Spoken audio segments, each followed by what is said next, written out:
Bienvenue à la discussion. Aujourd'hui, on s'attaque à un sujet, un paradoxe qui nous touche, je pense, tous d'assez près. Cette espèce d'injonction permanente à aller mieux, à se dépasser, à se transformer, qui, au final, finit par nous épuiser encore plus. C'est un vrai cercle vicieux.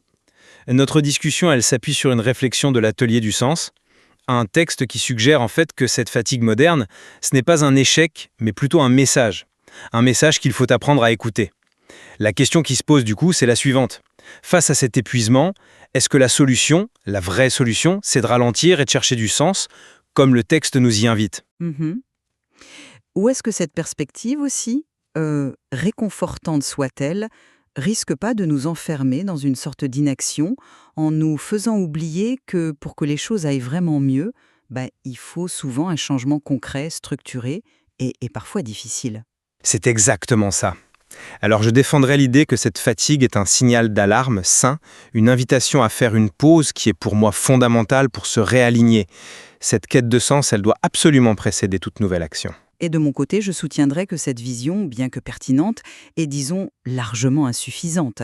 Le texte lui-même dit que quelque chose doit changer, et pour moi, ça ne peut pas se limiter à une simple introspection. Non, ça appelle des actes tangibles. Je suis convaincu que l'épuisement dont parle ce texte n'a rien à voir avec une faiblesse personnelle. C'est une réaction, je dirais même, profondément saine à un monde qui, comme le dit l'auteur, va trop vite.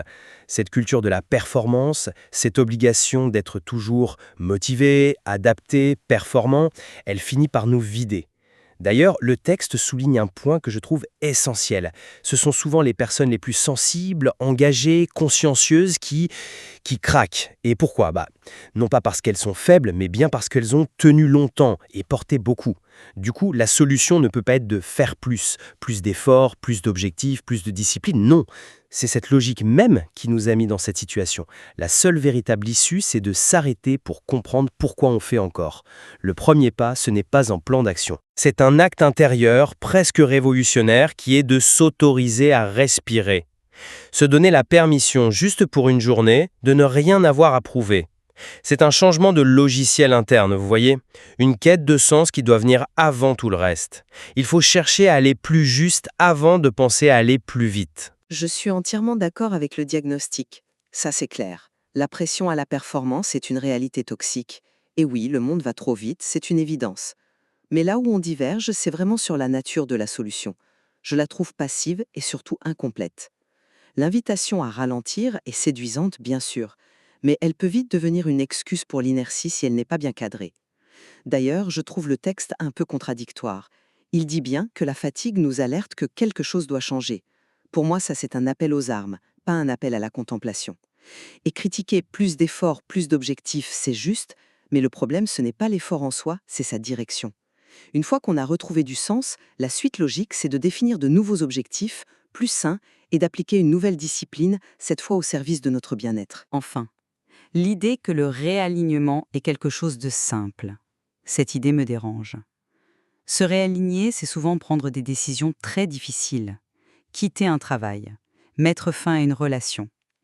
La douceur du propos risque de masquer la rigueur et, disons-le, le courage que le vrai changement exige. Vous parlez d'appel aux armes, mais j'ai l'impression que vous négligez une étape cruciale.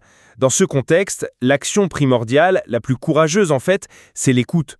Le texte est très clair là-dessus. Son but n'est pas de te motiver, mais d'aider à comprendre ce que cette fatigue essaye peut-être de te dire. La fatigue, ce n'est pas un ennemi à vaincre, c'est un guide, c'est un messager. Lui laisser de la place, l'écouter vraiment, c'est ça la première action. Et c'est peut-être même la plus difficile dans notre société qui glorifie l'agitation. Attendez, mais écouter pour en faire quoi ? C'est là que votre raisonnement me perd un peu. Je vois bien l'idée du messager, mais un message n'a de valeur que si on agit en conséquence. C'est un peu comme imaginer le voyant d'huile qui s'allume sur votre tableau de bord. C'est un message. Vous pouvez passer des heures à comprendre ce qu'il essaie de vous dire, que le moteur manque d'huile, qu'il a un risque de casse, d'accord. Mais si vous vous contentez de cette compréhension et que vous ne mettez jamais d'huile dans le moteur, vous allez juste tomber en panne. La compréhension est nécessaire, c'est certain, mais elle est radicalement insuffisante. L'analogie avec la machine est tentante. Mais c'est précisément ça le problème. Nous ne sommes pas des machines. La réparation n'est pas technique, elle est existentielle. Si le voyant s'allume, la bonne question n'est peut-être pas comment je mets de l'huile, mais plutôt est-ce que je suis sur la bonne route? Est-ce que cette destination me convient encore?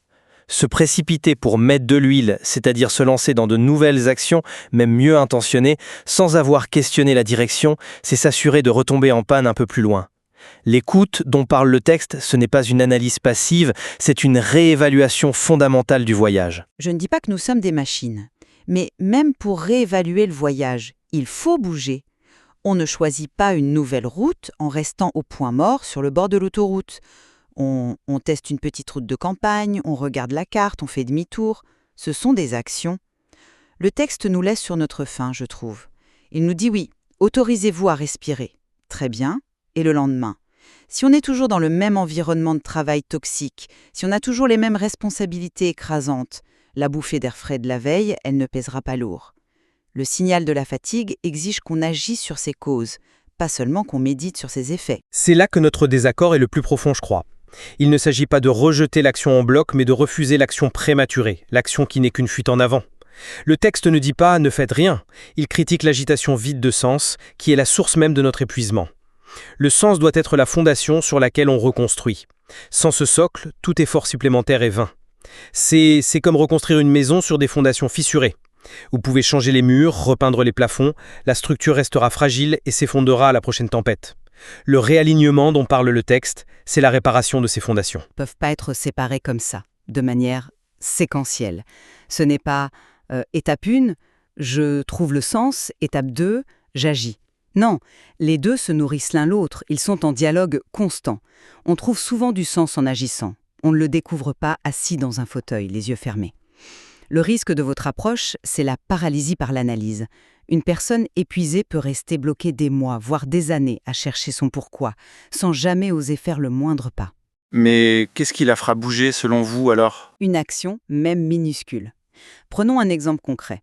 Quelqu'un est au bord du burn-out dans son travail. Il ne va pas retrouver du sens en lisant des livres de philosophie pendant 6 mois. En revanche, s'il s'inscrit à un cours de poterie le mardi soir, juste pour voir, cette petite action concrète peut créer une étincelle. Il va se reconnecter à quelque chose de manuel, de créatif. Cette étincelle va lui donner un peu d'énergie, ce qui va peut-être, je dis bien peut-être, lui donner le courage de poser une limite à son chef le lendemain. Cette limite respectée va lui donner un peu de confiance, ce qui va l'amener à explorer d'autres pistes. Le sens n'est pas une chose qu'on trouve, c'est une chose qu'on construit, brique par brique, et souvent par l'action. Je vous suis sur l'exemple, mais j'ai l'impression que vous inversez la causalité. Qu'est-ce qui pousse cette personne à s'inscrire à ce cours de poterie? C'est la prise de conscience initiale que son travail le détruit.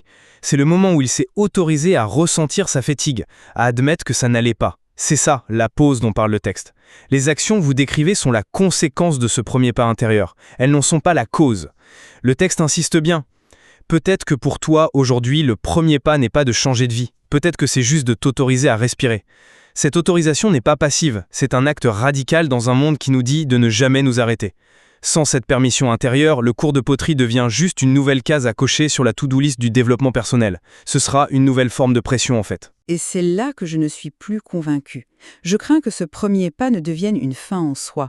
Le texte promet de nous faire repartir un peu plus léger. Mais cette légèreté sera tragiquement éphémère si les conditions structurelles qui créent l'épuisement ne sont pas attaquées de front. Votre autorisation intérieure est une belle idée, mais elle ne résiste pas à la réalité d'un manager qui vous envoie des emails à 22 heures. Respirer ne changera rien. L'action ici, c'est de décider de ne plus ouvrir sa boîte mail après 19 heures, de le communiquer et de s'y tenir. C'est un acte concret. Mais pour avoir la force de prendre cette décision, il faut d'abord avoir cessé de croire que votre valeur dépend de votre réactivité à 22 heures. C'est ça le travail intérieur. Vous ne pouvez pas gagner une guerre contre votre environnement si vous êtes déjà en guerre contre vous-même.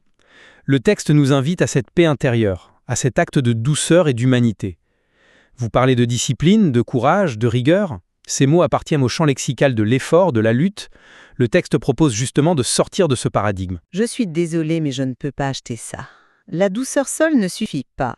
Le changement durable, il exige du courage et une nouvelle forme de discipline. Pas la discipline aveugle de la performance, je vous l'accorde, mais la discipline de la protection de soi. La discipline de maintenir ses nouvelles limites quand on essaie de les faire tomber. La discipline de poursuivre des objectifs qui sont vraiment les nôtres, même quand c'est inconfortable. Le texte semble écarter ces notions, peut-être parce qu'elles sont moins réconfortantes que l'idée de simplement respirer. Mais sans elles, la prise de conscience n'est qu'un interlude agréable avant le retour brutal à une réalité qui, elle, n'a pas changé d'un iota.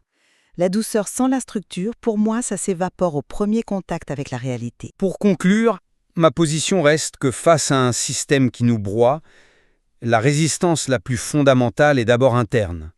Elle consiste à refuser de jouer le jeu, à s'arrêter pour questionner le pourquoi avant de se jeter corps et âme dans un nouveau comment. Le texte nous invite à ce réalignement essentiel qui place le sens, l'humain et la bienveillance au-dessus de la performance. C'est le seul moyen, à mon avis, de s'assurer que l'action qui suivra soit juste et réparatrice, et non une simple continuation de l'agitation sous un autre nom. De mon côté, je maintiens que si cette pause introspective est un point de départ valable, et même souvent indispensable, elle ne peut en aucun cas se substituer à l'action. Le véritable défi, et c'est là que le texte nous laisse un peu sur notre faim, est de traduire la compréhension de notre fatigue en un plan de changement concret et soutenu. Et cela exige de nouveaux efforts et une nouvelle discipline. Non pas pour performer, mais pour se reconstruire sur des bases plus saines. La douceur sans le courage, ça risque de n'être qu'une illusion. Nous sommes au moins d'accord sur le diagnostic. L'épuisement moderne n'est pas une défaillance personnelle, mais bien une réponse logique à une pression culturelle et systémique intense. Et nous convenons tous les deux que la fuite en avant, le « toujours plus », n'est plus une option. Absolument. La discussion soulevée par ce texte met en lumière cette tension fondamentale. Comment articuler la quête de sens, qui est un besoin profond, avec l'impératif d'agir pour changer ce qui ne va pas dans nos vies? Le texte ouvre magnifiquement cette porte, mais il laisse à chacun le soin de trouver son propre chemin pour passer de la compréhension à la transformation. Pour aller, comme il le dit si bien, non pas plus vite, mais plus juste.